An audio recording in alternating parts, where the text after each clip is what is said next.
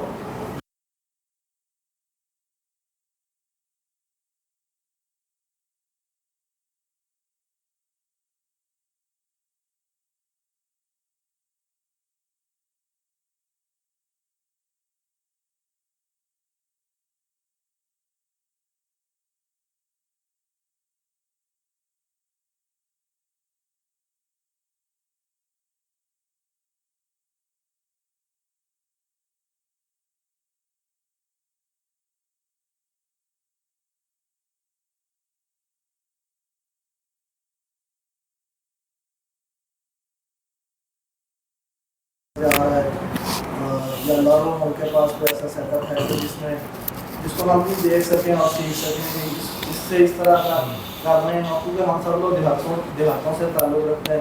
ہمارے یہاں زیادہ نمبر لینے کا ہی کنسیپٹ ہے جو اس کو کیسے چینج کیا جائے، تربیت کی طرف کیسے؟ جی سر، تو یہاں پہ جیسے آپ نے بتایا کہ نمبر لینا ایک چھوٹا کام ہے، تربیت کرنا بڑا کام ہے۔ ہمارے ہم اس کو جا کے وزٹ کر سکیں، دیکھ سکیں کہ ان کے پاس کریئر کاؤنسلنگ کا یہ سیٹ اپ ہے اور وہ لوگ اس طرح سے کرتے ہیں، ہم لوگ اس کو فالو کر سکتے ہیں۔ کریئر کاؤنسلنگ کسی ادارے کے پاس تو نہیں ہوتی، اس کے اندر آپ کو بک سے گائیڈنس لینی پڑے گی۔ بہت سارے مطلب یوٹیوب چینل جیسے قاسم نشاد سر ایگزامپل دیے، تو بہت ساری جگہوں سے آپ کریئر کاؤنسلنگ اپنی پہلے خود کریں۔ میرے خیال میں ہمارے جو پرابلمز آ رہے ہیں نا، وہ ہمارا ٹیچر اسکلفل نہیں، تو ہم خود بھی اسکلفل نہیں ہیں۔ اگر ایز اے پرنسپل بات کروں تو ہمیں نہیں پتہ ہوتا بہت ساری چیزوں کو کیسے ڈیل کرنا ہے۔ کوئی پرابلم آ رہی ہے تو سب سے پہلے تو یہ کہ ہماری ٹریننگ سیشن جس طرح کے ہونے چاہیے، جس سے پہلے نمبر پہ ہمارا ٹیچر کے پاس وہ اسکلز آئیں تو بچوں کو اس طرح کی چیزیں۔ سر میرا پسند جو ہے نا وہ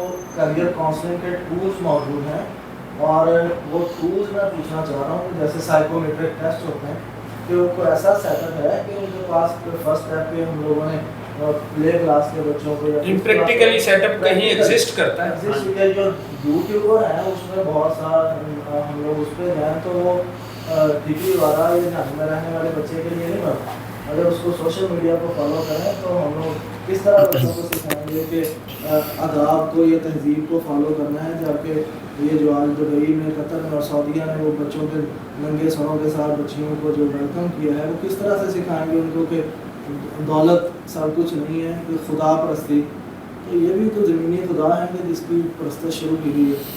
سر میرا کچھ ایسا کوئی نظام کسی بھی سسٹم میں میرے علم میں تو نہیں ہے۔ باقی دوسرا جو سوال ہم نے اس میں کیا کیا، میں آپ کو یہ عرض کر دیتا ہوں۔ ہم لورل ہوم جب میرے پاس تھا تو میں نے اس میں بہت ساری کوششیں کی۔ جو سب سے بڑی رکاوٹ آئی وہ یہ بتاتا ہوں، والدین ہی کی رکاوٹ تھی۔ وہ یہ کہتے تھے جی بچوں کا ٹائم ضائع کر دیو تسی، کی لوڑ ہے انہوں نے یہ گلاں سکھان دی، بس انہوں نے پڑھاؤ ایسے ہی ہے سر. جی آپ دیکھیں جی وہ فلانا میری نند کا بیٹا ہے وہاں جاتا ہے، وہاں چوتھا چیپٹر چل رہا ہے اور آپ کا بھی دوسرا چیپٹر چل رہا ہے. تو آپ کو یہ کرنا ہے کہ بغیر نتائج کی توقع کیے قوم بنانے کے لیے اس پر کوشش کریں. لوگ نہیں مانیں گے، والدین کی طرف نہیں آئے گا، لیکن کل کو جب بچہ بن جائے گا تو یہی والدین آ کے آپ کا شکریہ ادا کریں گے. اب شعور کا تو ٹیکہ ہوتا نہیں ہے کہ ان کو لگائیں کہ یہ ضرورت ہے وقت کی اور قوم کی ضرورت ہے. تو لہٰذا کچھ کام وہ برٹن رسلز کہا کرتا تھا کہ جو شخص بغیر تالیوں کے کام کرنے کے لیے تیار ہے مستقبل اسی کا ہے. اگر آپ بغیر تالیوں کے لیے کام کرنے کے لیے تیار ہے تو پھر مستقبل آپ کا ہے. تو لہٰذا والدین بھی حتیٰ کہ جن کا بچہ ہے وہ خود کہیں گے کہ اس کو کرانے کی کیا کہتے ہیں. ہمیں درخواستیں آئیں کہ جی آپ کے جو ٹیچر ہیں وہ کہتے ہیں جی یہ کام کریں یہ کام کریں یہ کام. ہم نے ایک ایکٹیویٹی کروائی تھی کہ بچوں کو ماؤں کو بلوا کے تو بچوں سے کہا تھا کہ واشنگ کی ایکٹیویٹی تھی کہ آپ نے اپنے آپ کو how to make yourself clean. تو اس کے لیے ایکٹیویٹی یہ ڈیزائن کی کہ ماؤں کو بلوائیں، اور یہ ایکٹیویٹی میں نے انڈونیشیا کے ایک سکول کے کلپ سے نکالی تھی، وہاں سے ایک ویڈیو دیکھی. تو وہاں انہوں نے مدر ڈے پر بچوں کو بلوا کے اور ان کو دیا تھا کہ وہ ماں کے بیٹھ کے کرسی پہ نیچے وہ ٹب سا تھا پاؤں دلوا رہا تھا. تو میں نے اس ایکٹیویٹی کو موڈیفائی کیا کہ بچے ماں کو وضو کروائیں تاکہ خالی پاؤں والا کانسیپٹ نہ رہے. اب وہ گئے ماں آ گئی، وہ کہتی ہیں یہ وضو تو اسی گھر 70 واری کر لینی ہے. اسی اتنے اس بچے نے اس وجہ بھیجا کہ جی سانو بلا کے تسی وضو کرواؤ. اب جس قوم کی ماؤں کا یہ لیول ہو ظاہر ہے یا تو پھر ہاتھ اٹھا لیں، وہ بھی نہیں کر سکتے. تو مرتا کیا نہ کرتا کچھ تو کرنا ہے. تو بغیر تالیوں کے کام کرنے کے لیے تیار اپنا حصہ ڈالیں. بطور سسٹم ابھی کوئی بھی ایسا سسٹم موجود نہیں ہے کہ آپ وزٹ کریں اور آپ کہیں جی یہ ڈیمونسٹریٹڈ ہے جی ہم اس کو اٹھا کے لے جائیں. ایسا نہیں. اگر ہو بھی صحیح آپ لے کر آئیں تو آپ کے پاس آئیڈیل ماحول ہے کہ آپ اس میں نافذ کر سکیں. نہیں کر سکتے. دس از دا پرابلم. سر بالکل اسی طرح نا کہ سر جس طرح آپ نے ایگزامپل دیا آپ نے پھر بھی ایک اچھے معاشرے کی بات کر رہے ہوں گے. ہمارے یہاں جو گاؤں کے لیول پہ سیٹ اپ ہے اس کے اندر میں نے 2017 میں ایک انسٹیٹیوشن بنایا تھا اللہ سے آپ وہاں پہ گئے تھے. تو وہاں پہ پی ٹی ایم کا کانسیپٹ ہی نہیں تھا. میں نے وہ شروع کروایا پہلے مہینے پہلی پی ٹی ایم کے اندر 10 لوگ آئے ہوں گے اور وہ بھی اتنی باتیں سنا رہے تھے کہ ہمیں کیوں بلایا گیا جناب، بس بچوں کو پڑھائیں باقی پڑھیں.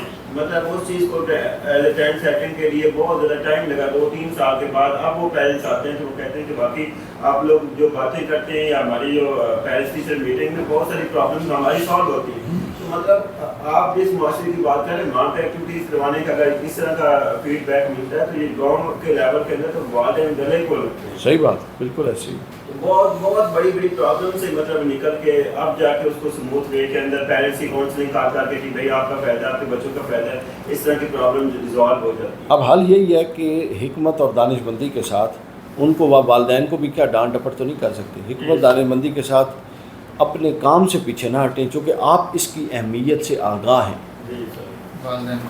والدین کو نہیں پتہ. یہی کہتا ہوں کہ ہمارے ٹیچر اسکلفل ہوں یا نو، پیرنٹس کو پہلے پڑھانے کی ضرورت ہے. یقین مانے اتنی گیپس ہیں اتنی پرابلمس ہیں پیرنٹس کے اندر کہ ہم کچھ کہہ رہے ہوتے ہیں وہ سمجھ ہی نہیں رہے ہوتے اس چیز کو کہ یہ چیز اگر کروائی جا رہی ہے تو وہ کیا اس کا کوئی بینیفٹ ہے یا نہیں. وہ کہتے ہیں وہ نوٹس لے کے بھیجیں گے کہ اس چیز کی تو ضرورت نہیں ہے ہمارے بچوں کو. اچھا اس میں نا وہ جو میں باہر کے قصے سنا رہا ہوں نا اس میں ایک اور واقعہ یہ والا معاملہ بھی وہاں پیش آیا تھا. تو میں نے ان سے پوچھا کہ آپ پیرنٹس کو کیسے ٹیکل کرتے ہیں. تو انہوں نے کہا ہم پیرنٹس کے اورینٹیشن سیشن کرتے ہیں سال میں 3 دفعہ. اس اسکول میں 3 ٹرمز تھیں جس کی میں بات کر رہا ہوں. تو انہوں نے کہا ہم ہر ٹرم سے پہلے فل ڈے کے لیے پیرنٹس کو بلاتے ہیں اور اس ٹرم میں کیا کچھ پڑھانا ہے کیا ہونا ہے وہ سارا پیرنٹس کو دیتے ہیں اور ساتھ ہارڈ کاپی بھی دیتے ہیں اور بریف کرتے ہیں کہ اس میں آپ نے اپنے بچوں کو ہیلپ آؤٹ کرنا ہے اور اس میں آپ نے ہمیں ہیلپ آؤٹ کرنا ہے. اس سے پھر وہ ویل اویئر ہو جاتے ہیں. اچھا اگلے 3-4 ماہ کے لیے کلیئر ہو جاتے ہیں. اصل میں اس میں بھی سر 10% لوگ جو ہے وہ فالو کر پائیں گے تو 70% لوگ 80% لوگ اصل میں نا یہ جو آپ کی آج کی گفتگو کا خلاصہ بھی ہے کہ سب سے پہلے نہ والدین کو کرٹیسائز کریں نہ والدین کو ہمیں سب سے پہلے خود سیکھنے کی ضرورت ہے. ہمیں خود نئے جو بھی نئے طریقے آ رہے ہیں بحثیت پرنسپل بحثیت ادارہ سربراہ وہ خود سیکھنے کی ضرورت ہے. جب ادارے کا سربراہ اگر اس کے پاس نالج نہیں ہے, وہ کتابیں نہیں پڑھتا, یا وہ نئی تحقیق جو نئی جدت آ رہی ہے اس سے آگاہ نہیں ہے, تو والدین اور اساتذہ کب ہوں گے؟ تو لہٰذا آج کی جو گفتگو آپ نے فرمائی, میں نے اس سے جو عرض کیا ہے کہ جو بھی اس سیٹ پر بیٹھا ہے اپنے ادارے کا, کم کم اس بندے کے پاس وقت بھی ہے اور اس کام پر بھی لگا ہوا ہے, اس کو سیکھنے کی, خود سیکھنے کی ضرورت ہے کہ کیا جدت کیا آ رہی ہے, آج کا تقاضا کیا ہے, ان تمام چیزوں کو سیکھے. جب وہ سیکھے پھر وہ آگے پہنچے. والدین کو فالو کرے اور مسجد انتظامیہ عوام کو فالو کرے کہ عوام نو مولوی کیڑا پسند ہے. یہ ٹرینڈ غلط ہے, خطرناک ہے. ہم نے ان کو جب کچھ دینا ہے تو اپنی طرف سے دینا ہے, کوئی پسند کرے نہ کرے, ٹیکا لونا ہی لونا. میاں صاحب سبھی کو موقع دینا ہے سارے.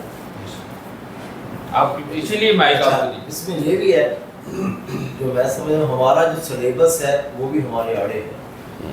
حقیقت یہ ہے جو آپ فوراً کی بات کرتے ہیں وہاں سلیبس نہیں ہے.